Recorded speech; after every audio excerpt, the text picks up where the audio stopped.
दिल्ली के पास ही बसे नोएडा में एक जगह है निठारी। एक ऐसा एरिया जहां से एक तरफ सेक्टर 31 नोएडा के अमीर लोगों के बंगलोज दिखते हैं और दूसरी तरफ निठारी के अंदर गरीब लोगों की बस्ती। एक ऐसी बस्ती जहां के ज्यादातर लोग दिहाड़ी मजदूर, रिक्शे वाले और हाउस हेल्प्स का काम करते हैं और देश के पिछड़े इलाकों से बिलोंग करते हैं। 7 मई 2006 की शाम को निठारी की बस्ती में रहने वाले नंदलाल के घर में अफरा तफरी मची हुई थी क्योंकि उनकी 22 साल की बेटी पायल सुबह से घर नहीं आई थी। उसने अपने पिता से कहा था कि वो सेक्टर 31 की कोठी नंबर D5 में नौकरी के लिए जा रही है, और जब से वो वहां गई थी उसका फोन स्विच ऑफ जा रहा था। जब काफी देर तक वो घर नहीं आई तो उसके माता पिता बहुत डरने लगे क्योंकि निठारी में पिछले 2 साल से कई छोटे बच्चे और जवान लोग गायब हो रहे थे। नंदलाल से और नहीं रहा गया और उसने खुद अपनी बेटी को ढूंढने का फैसला किया। सबसे पहले उसने उस रिक्शे वाले को ढूंढा जिसने पायल को D5 तक छोड़ा था। वो रिक्शे वाला D5 का नाम सुनते ही भड़क गया और उसने बताया कि उसने पायल को वहां छोड़ा तो था पर वो बिना पैसे दिए ही घर के अंदर चली गई। उसे लगा कि वो वापस आकर उसे पैसे देगी, मगर वो वापस आई ही नहीं। जब उसने घंटी बजाई तो उस घर का 36 साल का नौकर सुरेंद्र कोली बाहर निकला और उसने कहा कि पायल वहां से चली गई है। जब रिक्शे वाले ने उसकी बात को झूठ कहा तो कोली ने एक ईंट उठाकर उसकी तरफ फेंकी और उसे वहां से भगा दिया। ये सुनकर नंदलाल का शक यकीन में बदल गया। नंदलाल को लग रहा था कि उसकी बेटी के गायब होने में कोठी नंबर D5 में रहने वाले लोगों का ही हाथ था। बिना देरी किए नंदलाल लोकल पुलिस स्टेशन चला गया, पर पुलिस वालों ने उसकी बात को टाल दिया क्योंकि 2004 से निठारी में ऐसे कई केसेस उनके पास रोज आ रहे थे। नंदलाल बहुत रिक्वेस्ट करने लगा, पर पुलिस ने उसको वहां से ये कहकर भगा दिया कि पायल किसी लड़के के साथ भाग गई होगी। अगले दिन नंदलाल खुद D5 गया। घर के अंदर से घर का मालिक 52 इयर्स यानी 52 साल का मनिंदर सिंह पंडेर बाहर आया,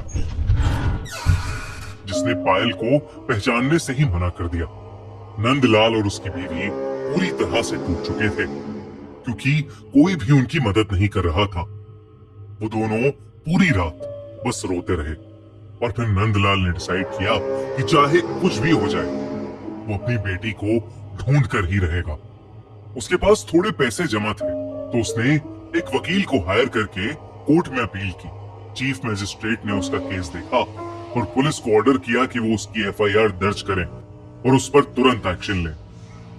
पुलिस ने जब लापता बच्चों के बारे में आसपास के लोगों से पूछताछ की तो उन्हें ये पता चला कि निठारी के नाले पर 2 पुल के बीच में 100 मीटर के एरिया में ही वो सारे बच्चे और लोग जो लापता हुए हैं आखिरी बार वहीं देखे गए हैं। इन्हीं 2 पुल के बीच में नाले के पास एक वाटर टैंक भी था जो कुछ गांव वालों के हिसाब से भूतिया था और उनका मानना था कि वहां पर एक भूत है जो बच्चों को मार देता है, इसलिए उस वाटर टैंक या नाले के आसपास कोई नहीं जाता था। पुलिस ने उस 100 मीटर के स्ट्रेच को ब्लैक होल का नाम दे दिया और वो उसकी पेट्रोलिंग करने लगे, लेकिन उनकी पेट्रोलिंग के बावजूद भी वहां से बच्चे गायब होते रहे। पर वहां ऐसा क्या था? क्या सच में वहां कोई भूत था या ये किसी गैंग या किसी सीरियल किलर का काम था? इस सवाल का जवाब उस वक्त किसी को नहीं मिल पा रहा था क्योंकि पुलिस पर प्रेशर बहुत ज्यादा था। तो पुलिस ने पायल के फोन को ट्रैकिंग पर लगवाया और मनिंदर सिंह पंडेर को भी इंटेरोगेट किया, पर मनिंदर ने कहा कि वो पायल के गायब होने वाले दिन चंडीगढ़ में था और अपने पिता का अंतिम संस्कार कर रहा था, जिसका उसके पास प्रूफ भी था। जब चंडीगढ़ में होने का प्रूफ मनिंदर ने पुलिस को दिया तो पुलिस की इन्वेस्टिगेशन फिर से एक डेड एंड पर पहुंच गई। कई महीने बीत गए और नंदलाल और उसकी बीवी अपनी बेटी की याद में तड़पते रहे और निठारी से और भी बच्चे गायब होते रहे। लेकिन फिर एक दिन 26 दिसंबर 2006 को अचानक ही पायल का फोन स्विच ऑन हुआ और वो ट्रैकिंग रडार पर दिखने लगा। पुलिस ने फौरन उस फोन को ट्रैक किया। वो फोन एक रिक्शे वाले के पास मिला, जिसने बताया कि वो फोन उसने किसी और से खरीदा था, लेकिन उसमें सिम पहले से ही था। पुलिस ने जब सिम की इन्वेस्टिगेशन की तो ये सामने आया कि वो सिम सुरेंद्र कोहली के नाम पर रजिस्टर्ड था। वही सुरेंद्र कोहली जो मनिंदर सिंह पंडेर के घर पर काम करता था। 29 दिसंबर की रात को पुलिस ने सुरेंद्र कोहली और मनिंदर सिंह पंडेर को उनके बंगले से अरेस्ट कर लिया। दोनों से पूछताछ करने के बाद पुलिस ऑफिसर्स शॉक में थे। वो तुरंत निठारी के पास बने उस नाले पर पहुंचे। जब वो उस नाले के अंदर घुसे तो उन्हें वहां जो मिला वो देखकर उनके रोंगटे खड़े हो गए। उस नाली में कई पॉलिथिन्स थी, जिसमें छोटे बड़े ह्यूमन स्केलेटन्स यानी इंसानी कंकाल थे। एक लड़के का कटा हुआ सर, किसी के शरीर के टुकड़े और ढेर सारे बच्चों के कपड़े चप्पलें थीं, जो उन्हीं बच्चों की थीं जो लापता हुए थे। कुल मिला के उस नाले से 19 स्कल्स यानी 19 खोपड़ियां मिली। उन दोनों ने 19 लोगों का मर्डर किया था। पूछताछ में सुरेंद्र कोहली ने पुलिस को बताया कि उसी ने पायल को मारा था। सुरेंद्र ने पायल के ही दुपट्टे से उसका गला घोट दिया था और उसे मारने के बाद सुरेंद्र ने लाश के कई टुकड़े किए और फिर वो उन्हें पकाकर खा गया। सुरेंद्र ने यह भी बताया कि उसने ऐसा सभी छोटे बड़े बच्चों के साथ किया था।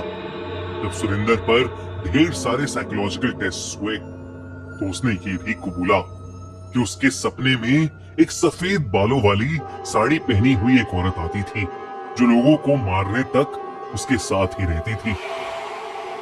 जब मनिंदर सिंह पंडेर से इन सब के बारे में पूछा गया तो उसने ये कहा कि वो आधे से ज्यादा टाइम घर के बाहर रहता था और उसे इन सब के बारे में कुछ नहीं पता था।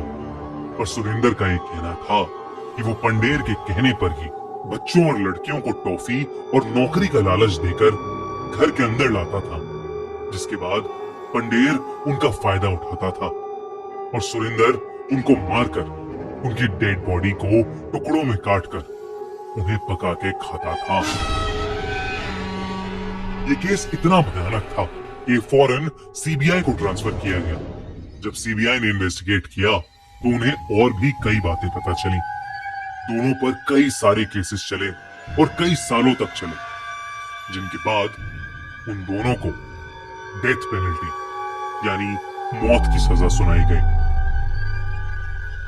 पंडेर के परिवार वालों का अब भी ये कहना है कि वो इनोसेंट है, पर निठारी का कोई भी इंसान ये मानने को तैयार नहीं है कि एक इंसान के घर में इतना कुछ हो गया और उसे इस चीज का कोई अंदाजा भी नहीं था। आज तक निठारी में इस क्राइम का खौफ फैला हुआ है, मगर एक चीज अभी भी क्लियर नहीं हो पाई। इस क्राइम का मोटिव, खैर जो भी हो, इससे ज्यादा दरिंदगी भरा केस शायद ना कभी हुआ है और ना ही कभी होगा। आपको क्या लगता है? कमेंट्स में हमें बताइए।